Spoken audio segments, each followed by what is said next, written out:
What'd you think of the first three episodes? First thoughts. I feel like I want to compare them to the first three episodes of the first season, which is a little bit unfair because the first season had a lot of world building to do, whereas this season gets to have that preeminent world building from the previous season. And so I think if I were to compare them, I think I like these first three episodes maybe even a little bit better, surprisingly. Every shot has so much detail. The detail is so rich. For no reason. I'm getting kind of lost. I'm getting kind of bored. I mean, can we get back to what's going on? I mean, I think kind of close before that is where we just saw Caitlyn and Vi kiss. I'm like, I'm way more invested in this relationship. Yeah, like why is that though? Like why are we getting bored or maybe overstimulated with information in those parts? Like I was gonna say, are we just TikTok? we're waiting to swipe to the next thing. Welcome to Backseat Directing, where we talk about movies, TV shows, comics, and more. We're your hosts, Andrew and Aaron. We put out new episodes every Monday and Thursday. And on this episode, we're going over the first three episodes of Arcane Season 2. 3, 2, 1, action.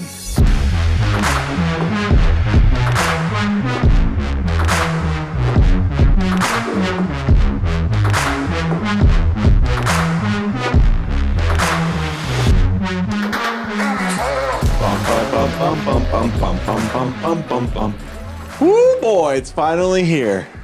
The epic animated show Arcane has returned for season 2. We did a full recap of season 1 last week. So if you haven't seen that episode already, you can go check that episode out. We go in depth about what happens in season 1, maybe explain some things that you're confused on, or remind you of events that happened since it did come out 2 or 3 years ago. Yeah, and 2021 was the first season. So we've been waiting 3 years now for a follow-up. And now we have season 2. We have new characters that we've been introduced to. We've got awesome animation and fight scenes and stories to go over and talk about in today's episode. Andrew, quick, right off the bat, what'd you think of the first three episodes?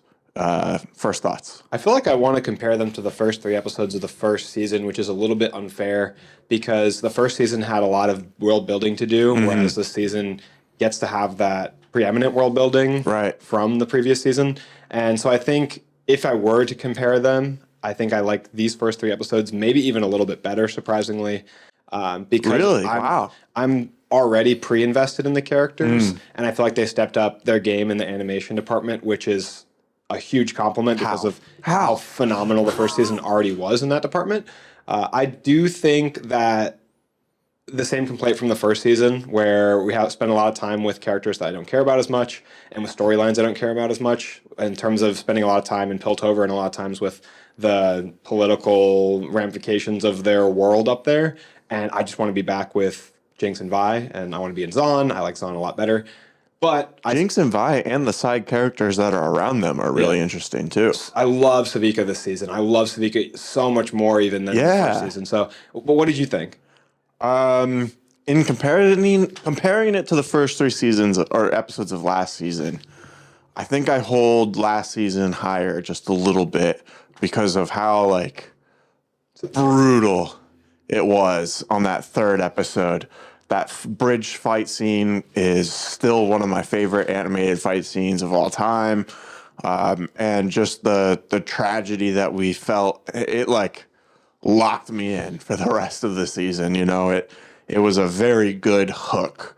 But with that said, this season does have all this backstory, so I'm already invested, like you were talking about. And you're right, somehow the animation is just as cool, if not better, in certain parts. The fights are so good. Mind-blowing, dude. But then even when they are just talking, having conversations, every shot has so much detail. The detail is so rich. For no reason. Like, what's one of the new characters' names? That like little mouse guy. The little girl, Isha? No, the mouse, the one of the bad guys. It's like Meech, I think. Yeah, he like was talking and then walks off camera. He's in the first season. Is he? Yeah. Oh, I don't remember him. He's in that, like, he's not like a main character, but he's in the council. They've got the council in Piltover, and they've got like the villain council that's led by Silco. Okay. Yeah. He wasn't in it that much then. No. Yeah, but he was like walking off camera, and his arm like started spinning, and like a whole bunch of gadgets were going off. And it's like, why did they do that? They didn't have to do that, but it looks so good. And they do that for every single shot something is happening, and Yeah. it just looks absolutely beautiful. And it's always super intentional. I mean, when you're in Jace's office, a lot of times if you look in the background, you can see things like his hammer in the background, and just reminds you, that the other element of his character, and it reminds you of the hex tech. So the stuff in the background is always an additional part of the story. I'm always like, oh, there's Jace's hammer, little stuff like that, or background wanted posters of Jinx. It's all part of the story. Everything that they add in. I'm trying to check his name. I think it might be Smeech. Yeah, it's Smeech. While Andrew's doing that, thanks for watching and clicking on this video. Make sure you hit that subscribe button. It helps the channel out, and that notification bell so you don't miss any of the videos and episodes that we put out. Where do you want to start kind of in this discussion about season 2 here? Let's start at the beginning. Let's talk about the opening of season 2. So at the end of season 1, we had the culmination of the war for Jinx/Powder's personality. We have Silco fighting for the Jinx personality, and we have Vi trying to bring her back to her young self as Powder, and ultimately Vi loses that battle, and Silco loses his life because Jinx kills Silco to protect Vi, but then she fires a hex tech powered rocket at the council of Piltover right as the council's about to vote on striking up a peace deal between Piltover and Zaun. Of course, that deal was kind of fraudulent because it was based on the idea of Silco giving up Jinx as like the quote-unquote terrorist of Zaun and giving them somebody to pin everything on. But Silco tells us at the end when he talks to Jinx that he says he never would have given her up, which I personally believe him. I think he had a soft spot for her, and I think Silco felt the betrayal of a trusted ally from Vander, and I don't think he would have done that to somebody else that he actually cared about. Like a lot of peons, he probably would have sold down the river, but not Jinx, in my eyes. And that was like the climactic ending to season 1 with that big explosion. We didn't know the results of that. Really, really excellent choice, in my opinion, to begin season 2 right there and not do some kind of cheap time skip to them all like bandaged up in the hospital talking about what had happened. They started off in the chaos of the explosion in the council chambers of Piltover. We see, who's injured, who's dead. Cassandra Kierman, Caitlyn's mom, is gonzo beans. sorry, Caitlyn. She's done for.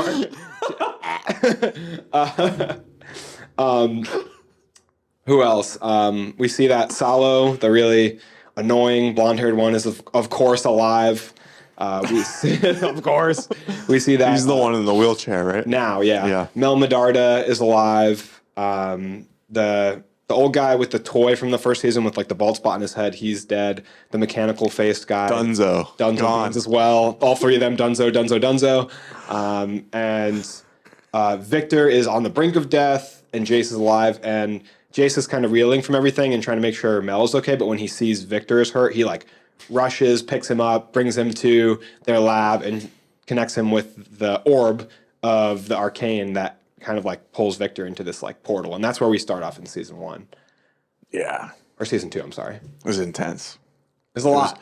It was good. And then kind of after all of that happens, we go into this awesome music video for the song, I think Heavy is the Crown, which I think is the name of the episode too. It's a Linkin Park song. They were using it for the League of Legends tournament this year, and so they incorporate it into the show. Yeah. It's a cool it's like a montage. It's like a funeral montage music video. Right. It's showing the Caitlyn dealing with the loss of her mother and how everyone surrounding her is being affected by this quote unquote terrorist attack from Jinx firing that rocket. We see, Vi looking on as Caitlyn mourns her mother, Cassandra Kierman, and we see like the funeral. I saw one post that said Cassandra Kierman's coffin costing more money than Vi's probably ever seen in her entire life. And it was talking about all the grief comparison because Caitlyn has this whole memorial and a huge service for her parents and a whole city of people to mourn them, whereas Vi's parents kind of died nameless on a bridge in a battle between enforcers and Zonites, and who are they left to be remembered by other than their kids? And no memorial service, just corpses on a bridge. So it's yes, it's not to take away from what Caitlyn's gone through, but it's just interesting to look at what a person, a topsider, has in their grief versus the comforts given to someone from Zon, which is basically nothing. Yeah, that's tough, and I think they kind of get at each other a little bit about that too. There's a line where Vi says, "I lost both my parents. I watched the enforcers kill my parents. Do you know what that's like?" And Caitlyn says, "I do." Yeah, She knows what it's like to see one of her parents killed. She watched Jinx fire that rocket at the council chambers, and that killed her mother. So yeah, and she had the opportunity to kill Jinx then too. and She did. so she feels all this guilt. The survivor's guilt's an interesting theme because it's mirrored with Caitlyn and a lot in Jace too. Jace has very, very specific lines where he says, "I was right next to Victor. Why me and not him? Why am I come out without a scratch and this is happening to him?" The survivor's guilt being right next to his best friend. In the first season, he said, Mel says, "I didn't know you guys were that close," and Jace says he's like a brother. Because if you remember in season 1, Victor literally saves Jace's life. Jace is standing on the edge of the precipice of the building that had the walls blown off it from the hex tech explosion caused by young Powder, and he's about to step off of it and unalive himself. And Victor stops him, and that's where they form a bond, form a friendship that turns into a brotherhood, and they became so close that, Victor says in season 2, affection was the only thing keeping us together. Our paths diverged long ago. So they're on different missions, but they feel very strongly about each other. Which I feel like we never wrap back around to the Victor storyline at the end of the season. So we can talk about some of the character storylines later. Victor had this arc into being a messiah, and then it was gone. Episode 3, not seen from. You want to talk about his character first? Sure. Since we're already on it. He was, like you said, left into that orb state where he's just kind of floating in the room, and he's alive because he has vital signs and stuff, but he's kind of in this coma. What happens from there? Yeah, I love how Jace is at his side basically the whole time, and that's really felt too because he's all through episode 1 he's cryogenically frozen. Episode 2 he steps out, and Jace is there, asleep on a bench from probably working all night to try and figure out something to save his friend. And that's when Victor wakes him up, and they have that conversation about going separate paths. And Victor leaves and heads back to Zon. There's an interesting line in season 1 where they're talking on the bridge, and Jace is like, "Why would you violate my order to not cross the line into Zon?" He's like, "Do you know what they do over there? They're animals." And Victor says, "I'm from Zon. That's my people." And so they're from different backgrounds. I mean, Jace is originally born from a lower house in Piltover, from the Talus house. They built hammers, known for the collapsible pocket wrench. Don't you wish this could fit in your pocket? No, Jace, I swear my pockets... my pockets are way more shallow than that. But they're from very different backgrounds. And this season highlights that because where does Victor go when he says we're on different paths? He goes back to Zon and goes back to the Undercity. Because I think Victor's main mission, he obviously wants to save his own life, but he wants to use their technology to save lives. And I think they both touched on this in season 1, Jace and Victor saying, we wanted to invent hex tech to save lives, and now what do we do with it? We transport goods and make weapons. Basically, commerce and military, which is where a lot of tech goes first in the real world. It's an interesting parallel, but they wanted to use it to help heal the sick, and they wanted to use it to help provide for people, maybe deal with some of the income inequality that exists between. So that was their original mission, was very altruistic, and Jace has kind of gone another direction, whereas Victor still wants to follow that original goal. So the first thing he does when he goes down to Zon is somebody approaches him to steal from him, and what does he do? It basically conducts a miracle and heals him of his shimmer addiction, and that guy is from season one, the opening in the bar. We've seen him come back a couple times, which I love how there's no wasted material in the fabric of this show. You know, this guy's back again and again, and they highlight kind of the perils of addiction, which the show is such an adult animated show. It's just so great, but they highlight the difficulties of addiction because they show his good heart in season one. He brings Caitlin to find a shimmer elixir to heal Vi when she's been stabbed by Savika. And then right after that, he sells them out to Silco in order to get some more shimmer. So they show like the warring personality within somebody with addiction, which is really interesting. But Victor heals him, and I really feel like they're doing like a Jesus parallel for Victor right now. I mean, that's about as outright as you can get. Somebody tries to mug him, and he conducts a miracle to heal them. Do you think he's going down a good path or a bad path? I mean, it sounds like you're thinking more of the good path. I think it's more of a good path, but I feel like I don't know a lot about League of Legends, so please correct me if I'm wrong in the comments. I thought in the game he was more villainous because he's like this Ultron type. Like he's... See, I got more of that vibe from all of that. Like, even though he was like healing this guy. Like maybe he's going to become like a arcane tech mesh messiah. Yeah. Like villainous, you know, religious cult leader type. Yeah, that's kind of the vibe I was getting from it.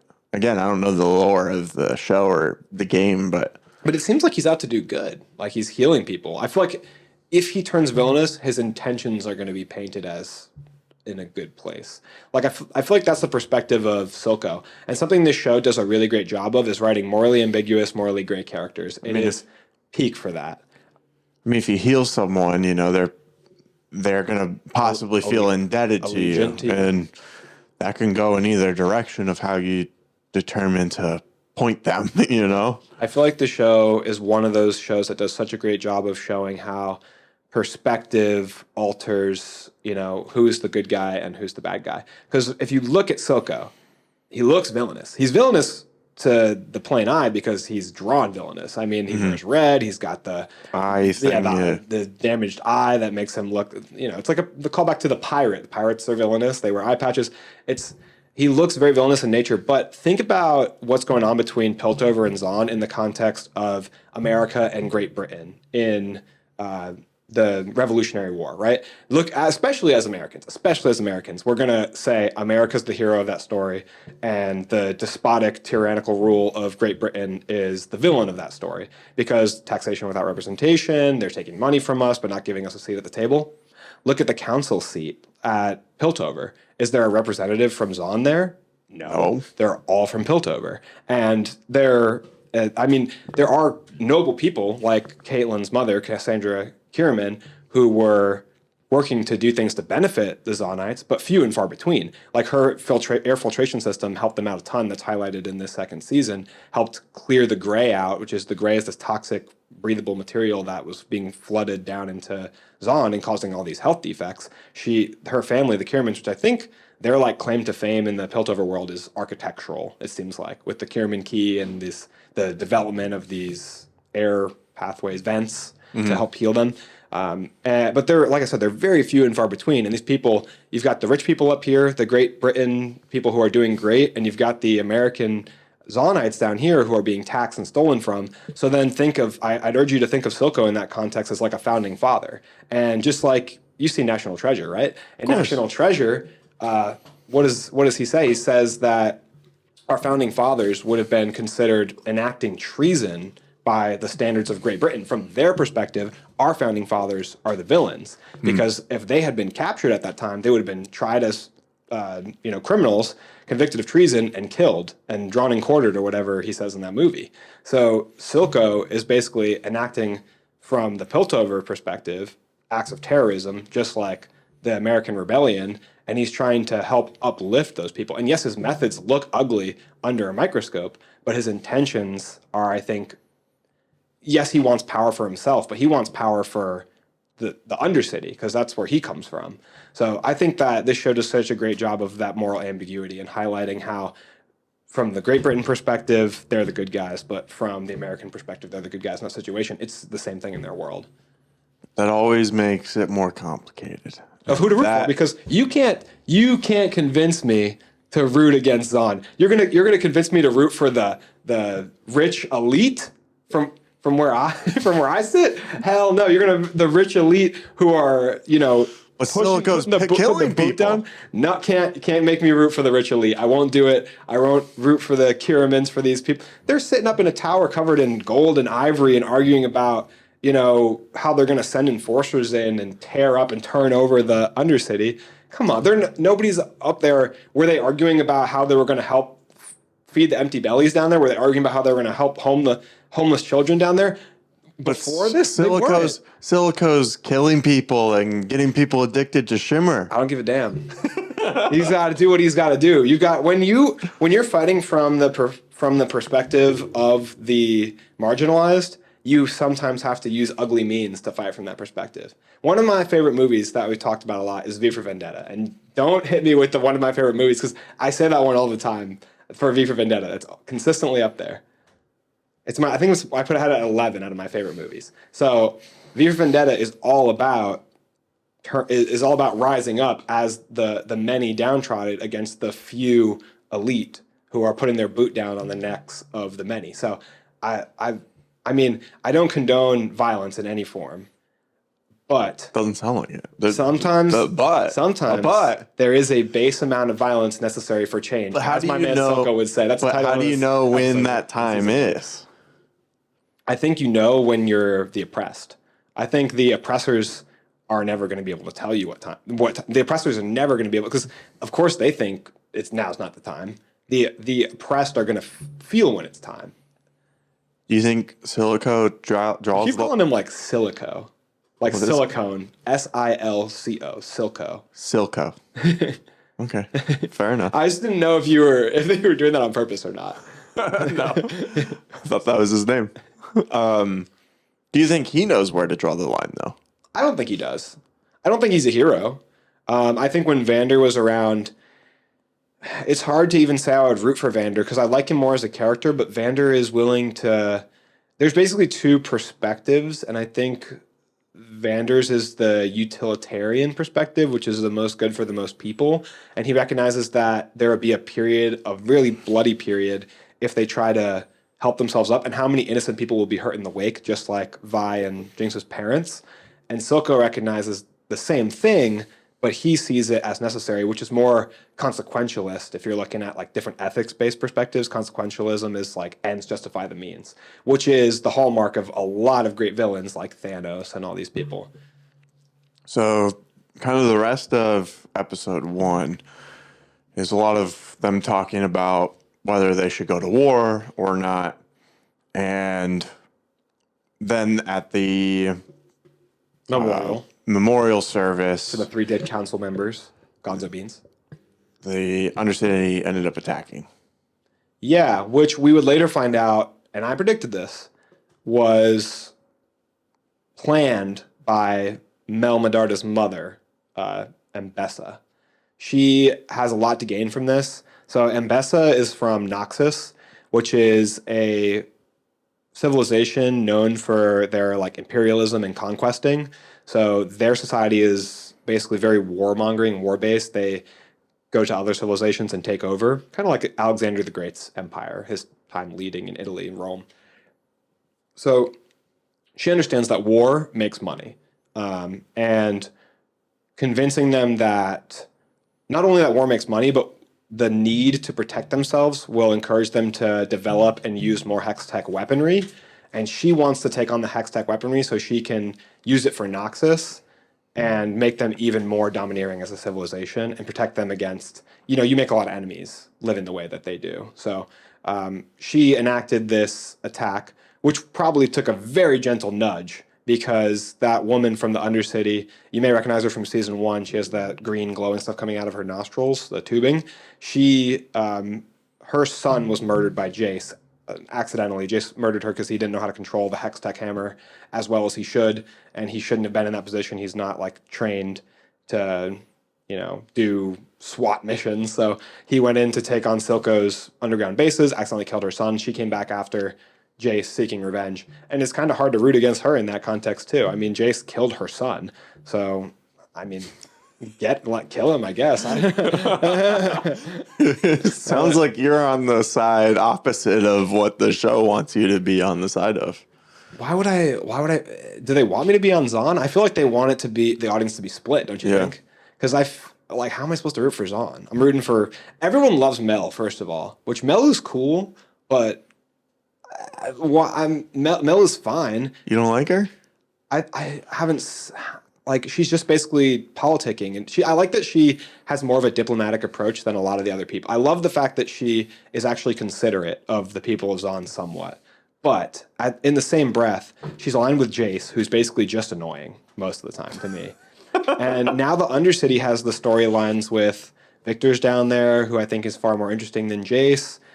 Vi's down there, who I think is far more interesting than Caitlyn. Although Caitlyn's getting a lot more interesting this season with her arc, her I feel villain like arc. Caitlyn's always been interesting. I like her better this season. I like the darker characters, I guess. Yeah, I mean, she's definitely kind of coming into her own a little bit, maybe a little recklessly. But okay. So let me ask you this question first, because people want to know. This is what people really want to know. Are you Team Vi or are you Team Jinx? That's a hard question. I mean, I can see both of their motives, like we've been talking about this whole time. Who do you like more? As a character, Jinx, but as a morality standpoint, Vi. She definitely has a better head on her shoulders, and she's trying to do right. I feel like Jinx is not necessarily trying to do right, but she's trying to do what's right for her. Jinx is just fighting back. I think Jinx was pushed first, and she's pushing back. I mean, the enforcers took her parents, they took her sister, and they spit all over her city. So I think she was pushed in the first place. And if you get pushed, what are you going to do? Push back. And I think Jinx is the way better character. I think she's the best character in the show. She has my favorite character relationships, especially now that Isha's been introduced in this season, this little child. She's mentally unstable. Yeah. Wouldn't you be in her situation? You accidentally killed everyone you ever loved. Doesn't make her actions right. It doesn't make her actions right, but it makes her... She just bombed the council. I think that, yeah. Good. Andrew. Good. They don't... The council has watched them, the Undercity, and treated them like garbage for decades. And they've created the circumstances that led to... So just killing all of them is the answer? It's not the best answer, but I mean, it's an answer? As Arthur Fleck... There's some good people in that room. As Arthur Fleck would say... Andrew, you shouldn't be quoting Arthur Fleck. You get what you deserve. Of a character. You're off the rails today, man. I'm just going to defend the character I like the most at any given opportunity. It has mostly to do with the characters that I like the most. I mean, yeah, the character is my favorite character to watch too, but the second episode was... She's not the character that I'm going to defend the most. The second episode was my favorite episode of the season because they didn't have Jinx in the whole first episode. And my ears perked up when they brought her into the second episode because it's so much more exciting to watch her than I think any other character in the show. And her relationships are so enthralling. This new dynamic with her and Isha, I think, is really reminiscent of the way that Vi was protecting Powder when Isha's that little kid, right? Yeah, Isha is a little kid. She's I think of her as Mouse. I feel like in my head she looks like a little mouse.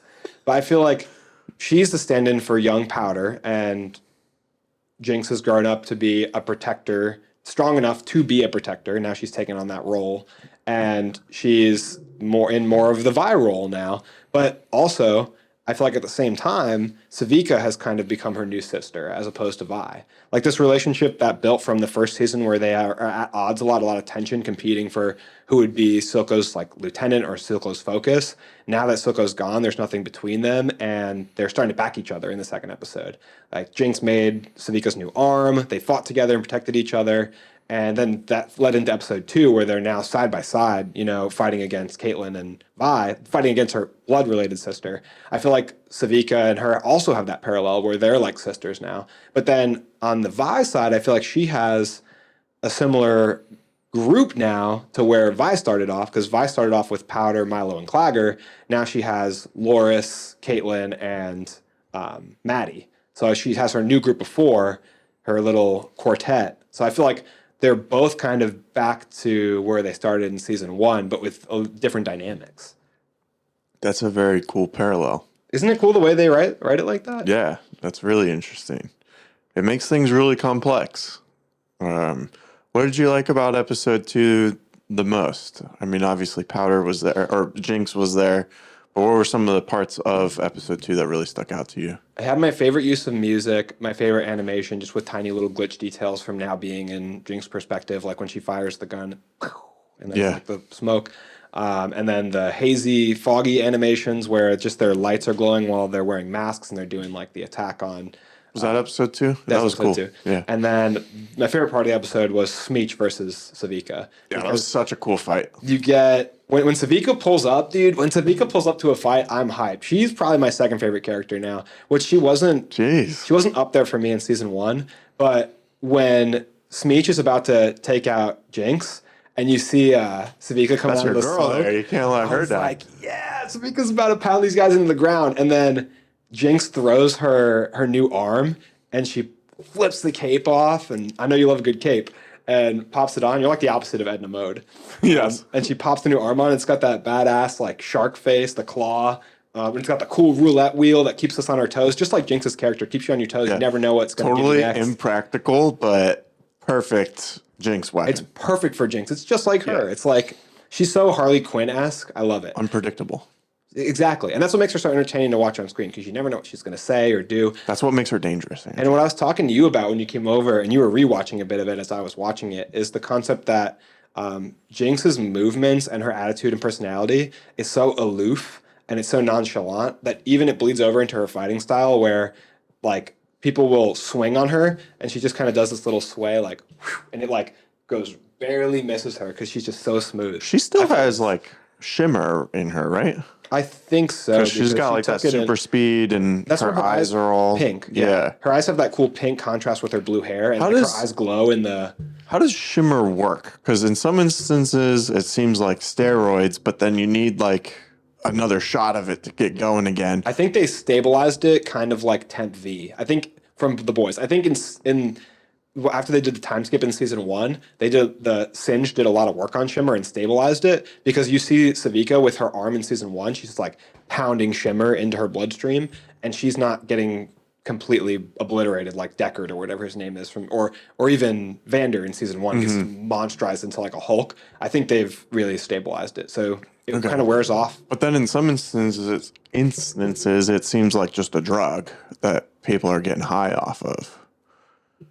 Doesn't it? I think. Well, what the guy says in season 1, I knew his name and now I can't find it. Something with an H. But the guy who's like the main shimmer addicted, vagrant on the street of Zahn from season 1, and we see him get healed by Victor in this season. He says in season 1 that he just wanted to know what it was like to not feel weak and powerless for once. Because we see him getting picked on in season 1. He only gets saved because Vander steps in and like gets him his way.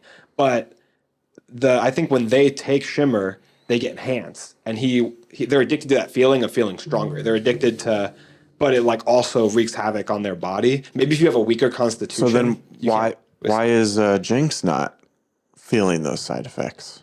Maybe it has to do with how much you use it. Maybe it has to do with the quality of shimmer you get. And maybe it has to do with your constitution as a person. Because Jinx at her base form and Savika at her base form is a lot stronger of a person than that guy was. So maybe he's more affected by it because his general constitution is. You think so? Because Jinx seems to be mentally broken. But I think she's mentally broken before shimmer was like. Exactly. So wouldn't that make you more broken? I'm talking about like their capability, like their physical stature in terms of like movement, agility, athleticism is way higher than his. So like their body, not just their mental state, but their body is more able to withstand the effects of shimmer. If anyone listening knows kind of the ins and outs of how shimmer works. If you know the ins and outs of a fictional drug. Yeah, let us know down in the comments below. If you know of any place to get some. We're gonna be enhanced. If you know the phone number for Singed, put Singed on the line. That guy will understand for us. Tag him in the comments down below. But yeah, it seems to be pretty different for everybody. But back to that fight with Smeech, like the unpredictability, the animation, and the music, so good. Yeah, definitely. Thought you were done making deals. Where do we go from here? What about episode 3? Or I don't know if it was episode 3 or 2 when Caitlin and Vi finally kissed. 3, the beginning 3? of episode 3. Okay. So all that tension finally showed up on screen. Yeah, there's a long-standing trope, and people talk about this on Twitter all the time, but when lesbian couples are shipped on screen and they slow burn it, as soon as they get together, either one of them dies or they break up. And they played right into it because as soon as they kissed and it was more than just tension, they broke them up immediately after that. Like 15 minutes later in the episode. What happened 15 minutes later? Do you mean why did they break up? Yeah, weren't they still fighting together at the end of the episode? Vi and Caitlin? No, so you must be misremembering the end of episode 3. So Yeah. in episode 3 they kiss, and then they're going further and further into the tunnels, which they know is a trap set by Jinx. When they encounter Jinx and Sevica and Isha, they have that big blowout battle. Caitlyn has a shot on Jinx, but Vi stops her because Isha jumps in the way, and she doesn't want Caitlyn to accidentally potentially kill a child. She's like, "What's wrong with you?" Jinx is like, Caitlyn's like, "I wouldn't miss the shot." And then Sevica unleashes like their trap, breaks down that wall that lets the big howling gust of wind down the tunnel and blows Caitlyn and Vi out, where the other 3 characters stay in that tomb. And then when Caitlyn and Vi are alone together and can't get back to them, they have a fight. The basic context of the fight is Vi is like, "What's wrong with you? You're going too far down a bad road. You could have hurt a kid back there." And Caitlyn's like, "No, I would have got the shot. I'm not letting her get away again after what she did. She killed my mom." And she's like, it's the Jinx blood in your veins. That's why you're against me. And Vi says, "You're the one acting like her." And then Caitlyn elbows Vi in the stomach and goes up the ladder and leaves Vi alone. Yeah, So, I do remember that now. and then Caitlyn goes back up to the Piltover Tower where Ambessa pulls like a switcheroo on everybody and calls for Caitlyn to be the leader of their new, militant government. What do they call that? Enacting martial law. She's going to put martial law on the streets of Piltover, go into like a military style government. She said we need a general to lead us right now. So it's like they're going to be led. She called on Caitlyn as the head enforcer to lead them because she's from a noble house, the Kiermans. And everyone thought it was going to be Salo, but she pulled the little switcheroo. And now Caitlyn's kind of pounded her chest and took on that role as the dictator of Piltover. So Wolf of Wall Street. Yeah. But we see. Did you watch the next 3 arc season preview sneak peek? No, I turned that off as soon as it came on. Okay, so I watched it. So that shows a little bit of what's going to be going on with Vi, and just a little bit of a teaser spoiler for you. I won't say too much, but it looks like the next arc, Vi and Caitlyn aren't going to be together. They won't be in the vicinity of each other. Ever? Yeah, Vi's going to be doing her own thing in the next arc, it looks like. Ever? It does look really cool and exciting. The preview, I watched the thing. But they kissed, Andrew. But it's done for. Bring it back. Run it back. It was too close to character. Run it back. Give it back. It was too close Let to me guess. Caitlin's going to get back with a guy. It was too close to 2 characters being happy in Arcane, and that's too much for this Not show. allowed. Not allowed. Nobody can be happy in Arcane. It's too parallel to real life. No one can be happy. So, yeah, they are on very different paths. And I would like to talk about our expectations for the next one, but I have a leg up on you because I watched the preview. Yeah. If you don't want to know what happened in there, we can talk about it. I didn't want to know. No. As of this recording, the new episodes are coming out in 2 days. So by the time you guys see this, the second arc will probably be out. Right. Yeah, because this will drop on Monday. Yeah, but you'll be able to see our insights into the first arc. Yes. And we'll reconvene for more Arcane, I'm sure, later, because this show is very, very good. Was the episode 2 fight your favorite fight? Yeah, I would say yes, because it stuck with that fight, whereas the episode 3 fight with Jinx and Vi is cutting back to all the scenes with Jace and Echo and Heimerdinger, and that was like really interrupting the flow of the fight for me. Every time they cut to the top side, I'm literally putting my hands in my head. I'm like, God dang it, can you please stop? I'm not rooting for these guys. Stop showing them. And then they're even like Caitlyn, who I'm kind of against, she's just in the good setting. She's in Zon. She's where the action is. I want to be with the action. And they're showing us this like mystical transformation of this three characters going into another dimension. I have no idea what's going on. I don't know where they're going. No answers at the end of this arc. I just don't care that much about them going into like. Do you think they just have too many characters in this show?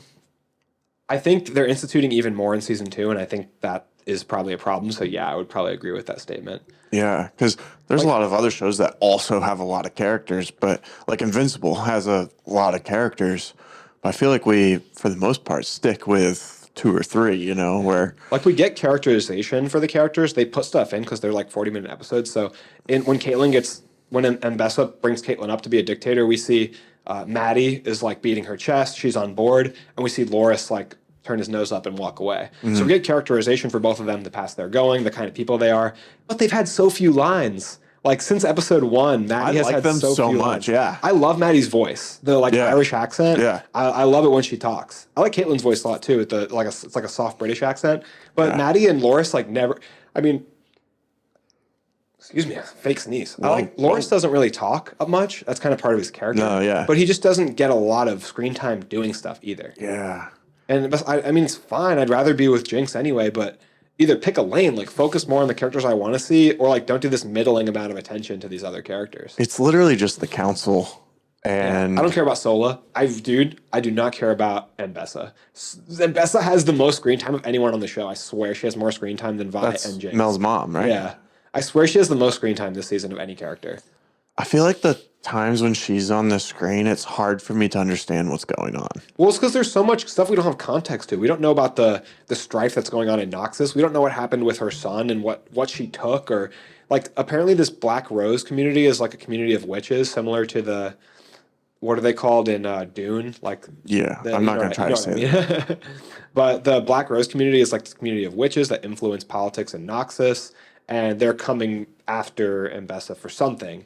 And I feel like part of the reason Mbessa's distancing herself from Mel, she said in episode 2 or 3 that Mel is safer if she's distanced from her.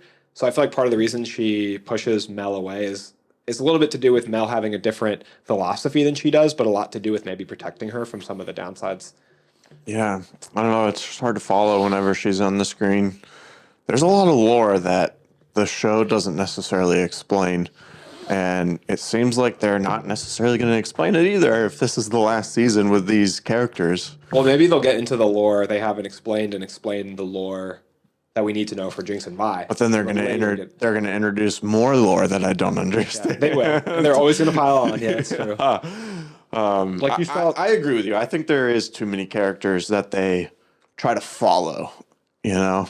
and then they're even probably going to revive characters too in the next couple episodes. Hopefully good characters. Do you want to know? do you want to know who? I think I know who you're Who? thinking of. I explained a little bit about it in the last Arcane episode we did. Yeah, is it Vander? Yeah. That werewolf character hanging in Singe's laboratory is Warwick, which there's a lot of reasons to think that's Vander. Vander has like wolf ears drawn on him in the really quick hallucinations of Jinx in the first season, and then in the character bio for Warwick in the game, it says that a lot of people think he's just a beast, but beneath it is a man who was always like warring when he was younger, but tried to get away from it, and always the battle ended up always finding him, which really mirrors Vander's arc in season 1. It's not really Vander coming back though. I think part of it, it's part of it. I mean, it's going to be if they're going to have to fight him, then there's going to be that context of like, is he still in there? Yeah. You know, kind of like similar to what you talked about with Walking Dead, where having to kill a zombified version of somebody you love and you're wondering if they're still in there. That'll be an emotional component, but I don't know how much Vander, like you said, will actually be in there. Right. Unless if it was you, gone. Easy. So your favorite... I'd say the animation of the fight and the transition animation in episode 3 is the best animation possibly of the whole series. Like that shot where Jinx is firing her gun and it does like this warp spiral thing and turns into that hex, big hex building or big hex orb in the White Room on Piltover. Beautiful animations. The stutter animation where you get the hex tech malfunctioning and it's glitching out and creating like these mirror reflections of their weapons is really awesome and creative. Sierra said she felt like Into the Spider-Verse and Arcane came out around the same time, because I was saying how I felt like it's super influenced by it in terms of like the glitchiness and their unique animation style.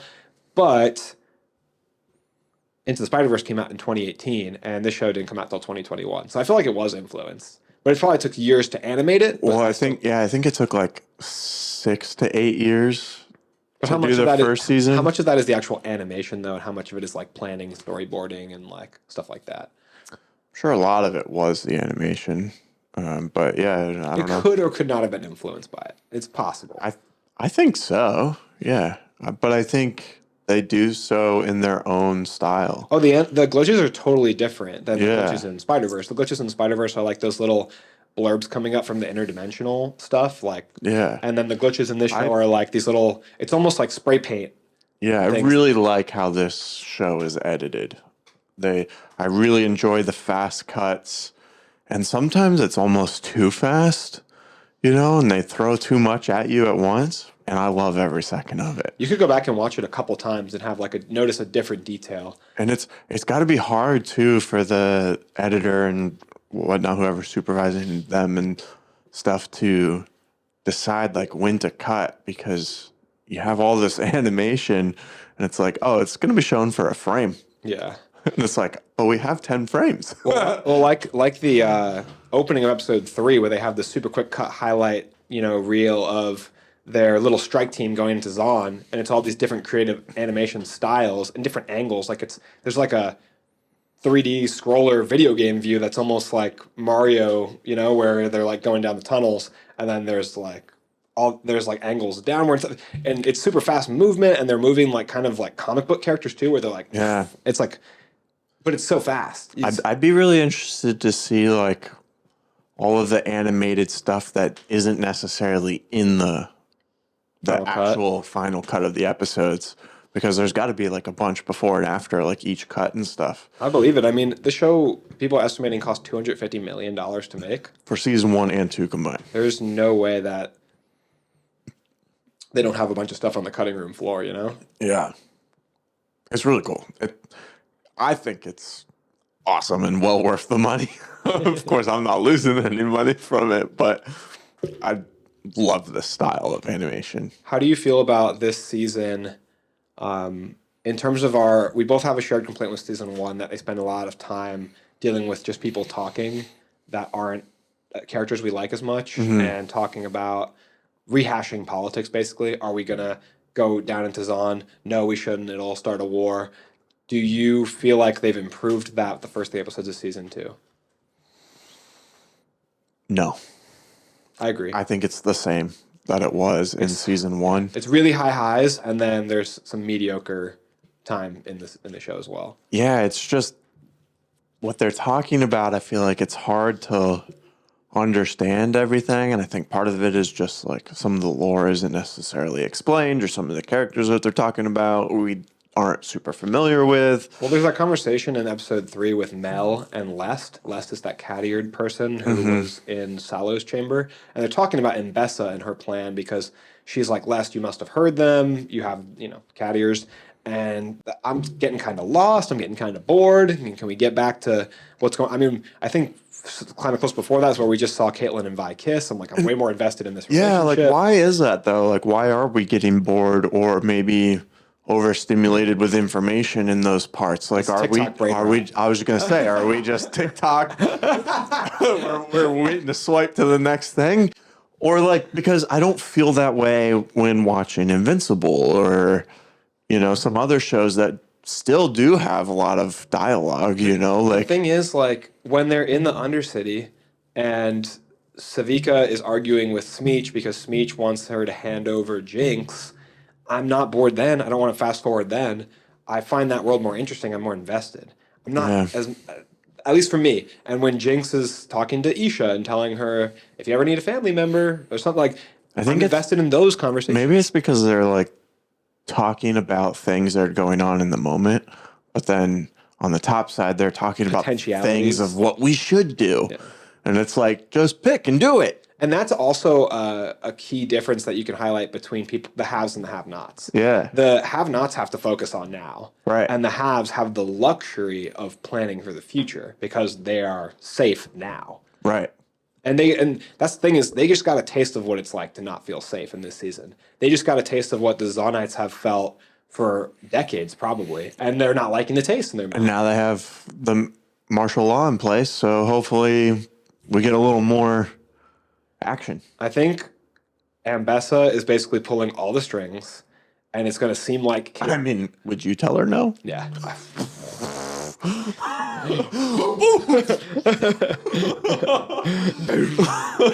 I think that it's going to look like Caitlyn's taking power, but it really Ambessa's taking power.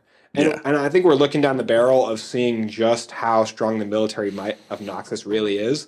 You've got a warrior culture, basically like Sparta, that's known for strength in battle. And when you arm them with Hex Tech, which is her goal, I think she's got it very easily aligned to come to fruition. Oh, now you got me saying it, to fruition.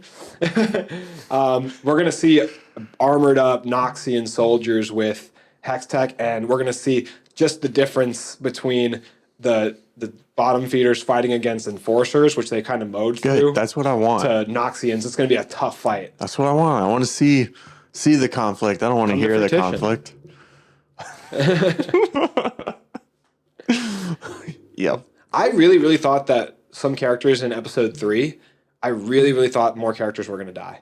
I thought they were lining up Maddie and Loris to be the new Milo and Clagger, and they were going to cut their strings. I'm glad they didn't. But I think that at least one of them, I think at least Loris is a playable character in the game, so I think that when they're a playable character in the game, I trust them to be around for longer or come back. Because somebody like Caitlyn, I thought she was going to die, potentially, the way they were lining it up episode 3. But then I was like, no, she's like a top sheriff in the game. She won't die. So that kind of spoils it, knowing if you learn a little bit about the games, which I don't even play. But I think that I was really expecting a first act ending huge twist. And I think maybe the twist was that there wasn't as much of a twist. Yeah. Maybe Sierra said the death of their relationship, the death of the Vi and Caitlyn relationship maybe is the loss. But I thought we were going to get a big shocker like the ending of first act of season 1. Were you expecting something like that, like more character deaths? I was expecting something like that big gut punch, stab you in the heart, death, or not death, but like impact in the story. Well, Jinx did lose a finger. She did. So, yeah. She gonna get that back? You think? Like a robot finger, a tech finger, and it just shoots, shoots shimmer out at you. Squirt gun. All right. Anything else you want to talk about for the first act of season 2? My hype level is really high for the second act. I pray to the gods that they will please stop showing me so much. If you're going to show me so much of the topside, meandering and chatting, don't cut it in between the middle of a fight that I want to watch. Mm-hmm. Did the first 3 episodes kind of live up to your hope, your expectations? I think they matched my expectations. I think they ended strong. Because I feel like you weren't super excited for this next season coming up, Yeah, it's just when I'm watching Arcane, I'm really into it and loving it. When I'm watching it, I love the voice performances. I love the cast. Also, they added adult kid relationship bond, which is my absolute weakness. Like Isha and Jinx is that parallel that is so strong. It's Batman and Robin. It's Kratos and Atreus. It's Joel Miller and Ellie Williams. So I've got a soft spot for that, and I'm gonna root for it. I feel like we're opposites in that way. Like when you're not watching the show, all you can think about is the boring politic part. And when I'm not watching the show, all I can think about is how cool the fights and animation were. But I feel like in screen time, the politic and conversations are a higher percentage than the cool fights. Yeah, probably. I mean, it's very rare for a show to be a higher percentage of fights than dialogue. Like even in Daredevil, there's a lot of fights, but they're probably talking a lot more than they're not. Yeah, but that's another thing. Like in Daredevil, I'm not bored when they're talking. I'm interested in their relationships. There's not really characters I don't like in Daredevil. Yeah. Night Nurse, Foggy, Karen, all the side characters I like. Yeah.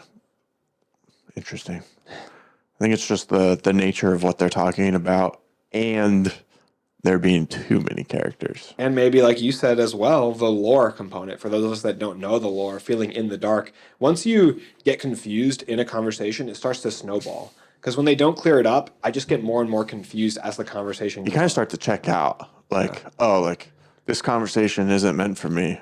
So I'll just stop listening. You know? But I feel like the majority of their audience has to be non-league players. Because yes, this is one of the biggest games, but Yeah. the majority of Netflix users is not also playing League. Right. Yeah. I don't even know if I know anyone who plays that game. Yeah, I might know like one or two. It's Yeah, but I know a lot more who've watched it. People that actively play League, I don't know if I know anybody. Yeah. But not to say that it's not a huge game. That's just, who we know. I mean, Not our that's style. our individual experience. I know that game is one of the biggest games in the world. I don't want people We're in gonna the get comments attacked like, in the comments. This game is great. these guys don't know about League. All right. Anything else? No, I think that's all I wanted to say. But like I said, I'm super hyped for the next arc. It comes out in just a couple of days. And Saturday, right? yes, if you watch the preview, dude, the next arc is going to be so good. I swear the preview. I'm gonna just watch the next arc. Yeah. Jinx is about to take on a role that I really, really like. I won't say anymore, but the role that she's going to be pushed into in this We next can arc. just watch it after this. Okay. But the role she's going to be taking on is like, I'm so pumped for because she's going to get a more forward-facing, even more central role, I feel like, in what's going on. And Vi is going to take a cool arc as well. And then there's a big fight that's going to happen that they hinted towards that looks like it's going to just blow the doors off. I'm so excited. Can't wait. What do you guys think of the first act of season 2 of Arcane? Let us know down in the comments below. We'd love to chat with you. Hit that subscribe button and notification bell so you don't miss any of our episodes. We post new full episodes every Monday and Thursday, but every once in a while we're dropping out some new stuff. Yesterday, Andrew and I filmed a video challenge where we go head to head in lighting different scenes, and we're going to have the audience vote for who did their scenes the best. So keep an eye out for that video. It's going to come out a little closer to Christmas time. Where else are we, Andrew? We're on YouTube, TikTok, Instagram, Facebook, X. We're all over the place. You can check us out there and follow. Make sure to follow us so you find all our short form content. We post every single day. Make sure you check us out on all of the podcast platforms where you can listen, including Google Podcasts, Apple Podcasts, and Spotify. You can go on Spotify and give us a show a 5-star rating and review. Helps the show grow and be found by more audience members. We do a lot better on YouTube, so we could use the help on Spotify. Aaron didn't remind me, but I also want to thank Shauna because Shauna, what is the name of her blog? It's Nerds and Beyond. Yes. She has an awesome blog. It's like one of the preeminent blogs in our area, especially for supernatural content. She is a big supernatural fan base, and she has invited us this month to go to not one but 2 conventions that she's working with. And I want to say a big thank you to her, and make sure this video will be coming out too late for you guys to go and see the Vampire Diaries convention that I'm going to be attending, but it won't be too late for you to buy tickets to go to the Supernatural convention that's going to be coming the weekend of the release of this episode. So go and check that out. I'm going to be there on Saturday, and thank you so much to them for inviting us to that because it's an awesome opportunity. It's the first time we've got free tickets to an event. So yeah. And if you want to join in on the conversation outside of the comments on this video, you can click on the link to join our Discord where we talk about other movie reviews, we do tier lists, rankings, polls.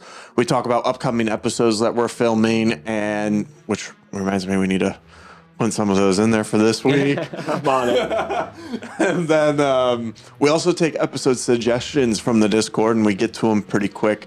So make sure you click on that link to join the Discord. How much is it now? It's a little pricey. Oh, it is a little pricey, though. It's going to cost you quite a bit. It is totally free. Yeah, it's just going to cost you time by clicking that link and then joining. That's it. That's all it is. Like a second. Yeah. But anyways, thank you so much for watching, and That's a wrap.